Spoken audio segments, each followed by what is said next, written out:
외신, 그러니까 예. 전 세계에 보도될 국내 언론이 아닌 외신을 상대로 석동현 변호사가 기자회견을 했고요. 예. 그러니까 핵심은 내란죄를 부인한 겁니다. 네, 어, 일단 외신들 불러서 외신까지 불러서 지금 내란죄를 부인하는 취지의 예. 기자회견을 했다. 간단하게 내용을 말씀드리면 예. 일단 윤석열 대통령은 법적 쟁점 부분에 있어서는 당당한 입장이 분명하다. 법 절차상 직접 대통령이 소신을 밝힐 의지를 우리가 확인했다. 그리고 윤 대통령은 내란죄에는 동의할 수 없다는 입장이다. 국가적 비상사태라고 판단해서 계엄을 선포한 것이다. 전 국민에게 예고하는 내란이 어디 있느냐. 그리고 우리는 계엄 해제 절차도 준수했다. 이렇게 주장을 했고요. 예고 언제 했어요? 예고했어요? 모르겠습니다. 그 대국민 담화를 예고라고 계엄 설명을 예고 한다면 언제, 아니 대국민 예. 담화가 아니라 그냥 선포했잖아. 아니, 이 그렇죠. 얘기는 뭐냐면은 예. 12일 날 윤석열 담화에 나오는데 그 왜 담화가 끝나고 11시에 계엄이 선포됐기 때문에 30분 공백이 있어요. 예. 그걸 예고라고. 그건 자기들이 실패한 계획인데 예. 이걸 이제 와선 자기들은 충분히 여유를 줬다. 이걸로 이제 바꿔치기를 한 거죠. 그 얘기를 하는 거예요. 국회에 투입된 네. 계엄군이 시민과 충돌할 것이 없었다. 윤 대통령은 법률가 출신인데 네. 체포를 얘기했겠느냐. 내란죄라는 것을 성급하게 단정하지 말고 냉정히 봐야 한다. 이렇게 주장을 했고요. 그다음에 지금 원래 21일에 공수처에 검찰에 출석하라고 하고 이제 공수처가 2차 소환 친다고 했잖아요. 출석하느냐? 거기에 대해서는 말씀드릴 것이 없다. 변호인단 구성이 끝나면 정리된 입장을 발표하겠다. 관저에 머물며 대통령이 법적인 절차를 준비하고 있다. 이런 취지의 기자회견을 외신을 상대로 지금 마쳤습니다. 국내 언론을 상대로 먼저 해야 되는 거 아니에요, 근데? 왜 법률가인데 의원 체포 얘기를 왜 했겠느냐 이렇게 반문을 한 거네요. 판을 크게 키우겠다는 의도죠. 이걸 전 세계에 그 외신을 한다는 거는 언론전을 펼치겠다. 판을 더 키우겠다 해외로도 이런 어떤 키워서 뭐 할 의미고 일단 대한민국에 대해 가지고 어떤 조금 더 뭐랄까 조금 다툼의 여지가 있는 것으로 해외에 비춰지고 싶은 거고 그러고 지금 이런 어떤 기습적인 어떤 기자회견인데 이건 체포 소환에 불응하겠다는 뜻이에요. 그러니까 지금 2번 소환이 응하지 않았지 않습니까? 예. 그럼 그 다음 순서는 체포입니다. 네. 거기에 응하지 않겠다는 거예요. 이게 지금 그 선언을 외신에 먼저 해서 잡혀가더라도 네. 우리는 억울하게 불법적으로 부당하게 끌려가는 끌려간다. 것이다. 그 얘기는 미리 하는 거 아니겠습니까? 오늘 오후 2시에도 근데 예고가 되는 게 있죠. 예, 원래 한다고 했었는데 네. 외신을 먼저 하고 내신을 국내 언론을 주시하나? 그러니까 어쨌든 분리해서 지금 대응을 하는 거잖아요. 물귀신 작전이죠. 뭐 대한민국을 완전히 아니, 난파선으로 이거는 만들겠다. 그냥 경향하니까 경향. 경향이요? 예, 경향이라기 왜냐면은 예, 마이크에 뭐, 좀 말씀 좀 해주시고요. 네, 그 해외 순방 갈 때도 꼭 외신을 먼저 하는 그 관성 같은 건가? 관례상 그랬다. 아니요. 그러니까는 물론 예. 지금 외신을 한 의도는 분명히 있겠죠. 근데 제가 볼 때 외신의 그런 발표를 한다 그래서 큰 영향을 주기는 어려워요. 왜냐하면 이게 국내 정치이고 오히려 지금 국내에서 흥분하는 국민들만큼 내지는 그 이상으로 외신이 진짜 언어 도단이라는 보도가 이미 많이 나와 있고 심지어는 미국이 다른 나라 특히 동맹국의 내정에 대해서 개입하는 거를 가장 원하지 않는데 뭐 요번에 보면은 상당히 심각한 오판이다 뭐 이런 말을 하잖아요. 네. 그러니까 아직까지도 지금 이 현 상황에 대한 본인의 어떤 그런 확증 편향 같은 거가 그대로 변호인의 입을 통해서 나오는 것 같아요. 사실 제가 이 말씀 드리는 입장은 보수를 애정하는 사람들 입장에서 굉장히 고독스러운 얘기예요. 네. 그리고 윤석열 대통령 그러니까 이게 2016년도에 박근혜 대통령이 탄핵 이후에 보였던 모습, 네. 그다음에 지금 윤석열 대통령과 그 측근들이 보이는 모습이 정반대예요. 네. 그러니까 그때 박근혜 대통령은 대국민 사과도 하고 예. 또 사실 자기의 이 혐의는 계속 부인을 했어요. 예, 예. 근데 이런 얘기는 했어요. 내가 어떤 사람을 너무 믿고 의지한 결과로 이런 일이 생겼다라고 하는. 그러니까 최순실이라는 사람의 문제점에 대해서는 국민에게 사과를 하고, 그런데 자기가 너무 사람을 믿고 의지하다 생긴 일이다라고 하는 수준에서 대응을 했어요. 네. 그게 반성이 담겨 있었던 거예요. 근데 윤석열 대통령은 나 경고하려고 살짝 한 거다. 예. 근데 이게 왜 내란이냐? 좀 이런 식으로. 음. 그러니까 저는 이렇게 보면서 아니 총 들고 들어가서 국회의장과 각 정당 대표를 체포하려고 한 게 장난이야? 그 사람을 다치게 해놓고 나 장난인데 이렇게 말하는 범죄자의 자기 변호 스타일과 너무 비슷하니까 네. 소름이 끼치는 거예요. 그래서 제가 여러 번 말씀드렸지만 계엄이 대한민국에서 계엄을 발표하고 군인을 투입했을 때 항상 벌어진 일은 대규모 민간인 희생이에요. 네. 그러니까 4.3도 그랬고 광주도 그랬고 8.10년.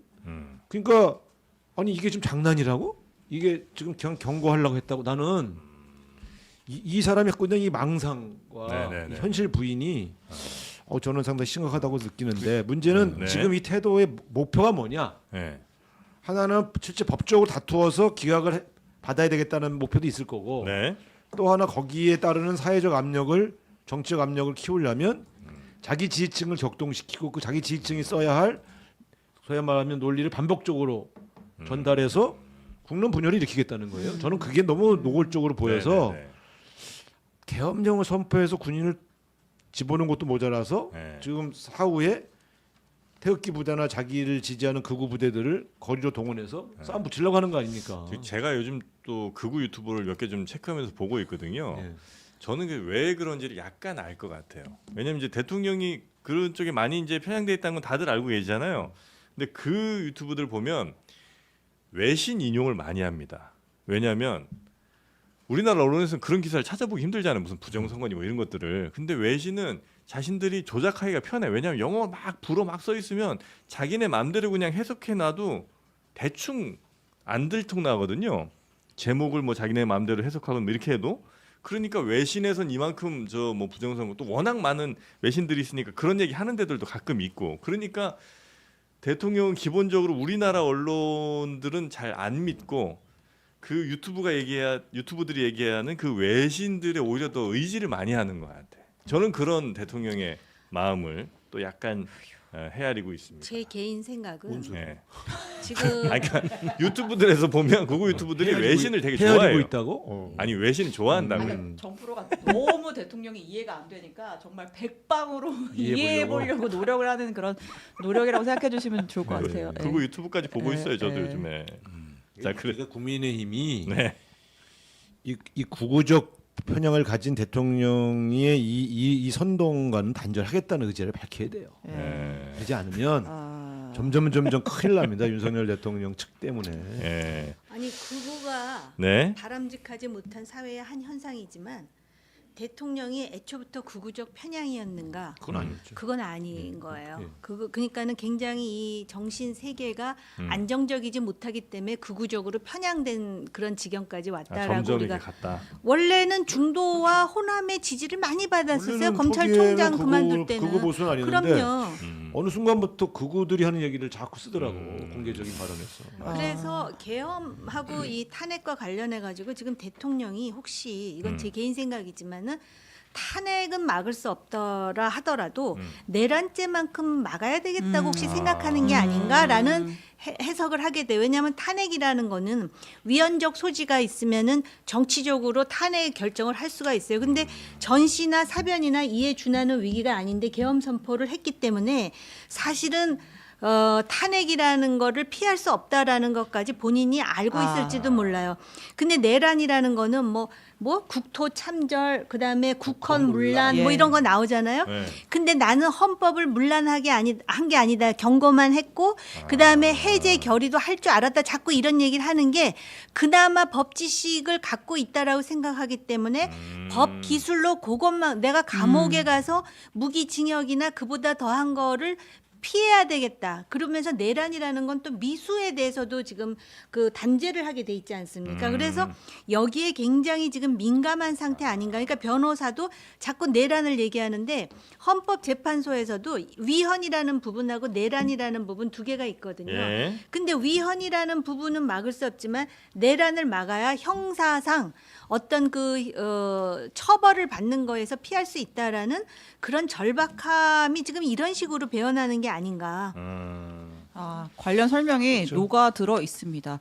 그때 이제 어쨌든 전 세계에 생중계될 그런 자기의 담화를 통해서 나 내란이다 하는 내란이 어디 있느냐, 절차대로 국회에서 하지 말라고 그만두는 내란이 어디 있느냐, 뭐 이런 주장을 했고요. 네. 저는 제일 여기서 정말 좀 약간 충격적이고 인상 깊은 단어는 당당인 것 같아요. 네. 윤 대통령은 당당한 입장이다.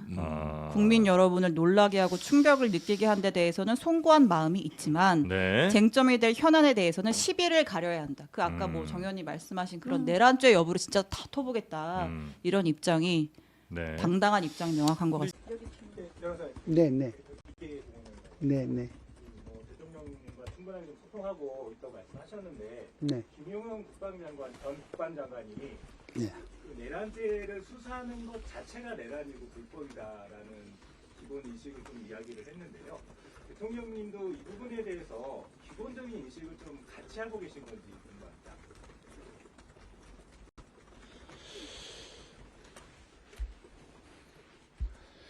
그럼 어떻게 해야 같이 하고 있는지가 좀 불분명해서 말씀은 조심스럽습니다만은 어쨌든 대통령으로서는 내란죄에 대해서는